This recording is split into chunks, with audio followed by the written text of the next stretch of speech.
PM Modi ने कृषि कानून वापस लिए, इस बात की कल्पना न तो विपक्ष ने की थी और न ही आंदोलनकारियों ने। इसलिए मोदी अहंकारी हैं, तानाशाह हैं और ऐसा न जाने क्या क्या कहा गया। लेकिन पीएम मोदी के फैसले से आंदोलन में 700 किसानों की मौत पर राजनीति चमकाने की तैयारी कर रहा विपक्ष नरेंद्र मोदी के फैसले से बुरी तरह हिल चुका है।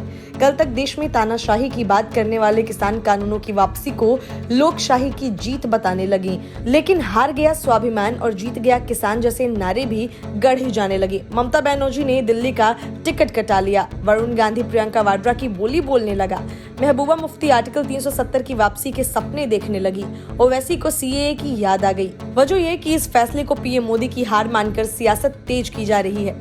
लेकिन सवाल यह है कि अगर पीएम मोदी निडर होकर फैसले करने वाले नहीं होते तो ऐसा कदम उठाते? शायद नहीं। मोदी पहले भी कह चुके हैं कि वे राष्ट्रहित में निडर होकर फैसला करते हैं। ऐसे में यह फैसला भी उसी कड़ी में लिया गया एक फैसला भर है। मोदी चाहते तो एक ट्वीट से या कृषि मंत्री को आगे बढ़ा ये ऐलान कर सकते थे, लेकिन उन्होंने ये जिम्मेदारी खुद निभाई, सरकार की नीयत को दिल खोलकर सामने रखा। मोदी चाहते तो कानून को लेकर 5 एकड़ से ज्यादा जोत वाली किसानों के मन की आशंकाओं को दूर करने के लिए कोई और बड़ा फैसला कर सकते थे, लेकिन उन्होंने किसान कानून पर राजनीति की गुंजाइश ही खत्म कर दी। इसीलिए टूट गया अभिमान और जीत गया किसान जैसे नारों से विपक्ष को कोई फायदा मिलने की गुंजाइश कम है। मोदी ने क्षमा मांगी है उस फैसले के लिए जिसका विरोध हो रहा था। इससे सीने की चौड़ाई घटती नहीं है, चौकीदार चोर है बोलकर बेशर्त माफी मांगने पर मजबूर हुए राहुल गांधी को ये समझना चाहिए, जिनकी पार्टी लगभग 70 साल तक सत्ता में रही। इस दौरान किसानों ने अकाल भी झेला और इमरजेंसी भी। कानूनों के विरोध के अलावा प्रधान विपक्षी पार्टी के नेता के पास कोई वैकल्पिक कार्यक्रम नहीं है। मनमोहन सिंह 2 बार पीएम रहे, किसान पिछड़ते रहे।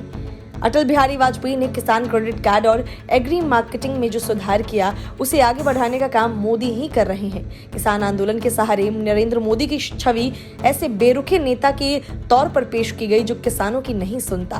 विपक्ष ने नरेंद्र मोदी के मजबूत व्यक्तित्व को ही कमजोरी साबित करने की कोशिश की, अलबत्ता ये भुलाकर कि किसान कानूनों पर 10 दौर की बातचीत हुई, कानूनों को सस्पेंड करने का फैसला किया गया।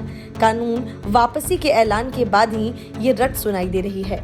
5 राज्यों में चुनाव है, हार के डर से कानून वापस हुआ है। अरे भाई, हार कर भी जीतने वाले को बाजीगर कहते हैं। भाजपा के वरिष्ठ नेता और प्रधान सेवक दोनों की ड्यूटी मोदी बखूबी निभाते हैं। कानून वापसी के बाद अगर 370 और सीएए ट्रेंड कर रहा है तो इसका जिम्मेदार कौन है? पीढ़ियों ने जिसका इंतजार किया, उन ऐतिहासिक बदलाव पर किसान कानून की वापसी की आड़ में बहस छेड़ने की क्या जरूरत है?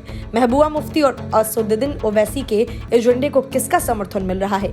ये वही तत्व हैं जो 700 किसानों की दुखद मौत को तो याद रखना चाहते हैं, लेकिन आंदोलन की आड़ में हुई बर्बरता और सरकार के खिलाफ साजिशों को भुला देना चाहते हैं। निहंगों ने जिस तरह सिंधु बॉर्डर पर दलित सिख के हाथ काट दिए और पुलिस के बैरिकेड से लटका दिया, उस घटना के कितने दिन बीते हैं? 26 जनवरी भी भूल गए जब आंदोलन की आड़ में छुपे दंगाइयों ने दिल्ली जलाने की कोशिश की। क्या हम भिंडरेवाला टी शर्ट को सही मानकर स्वीकार करेंगे? मोदी ने इस पर ब्रेक लगा दिया है। Bureau report, news of India.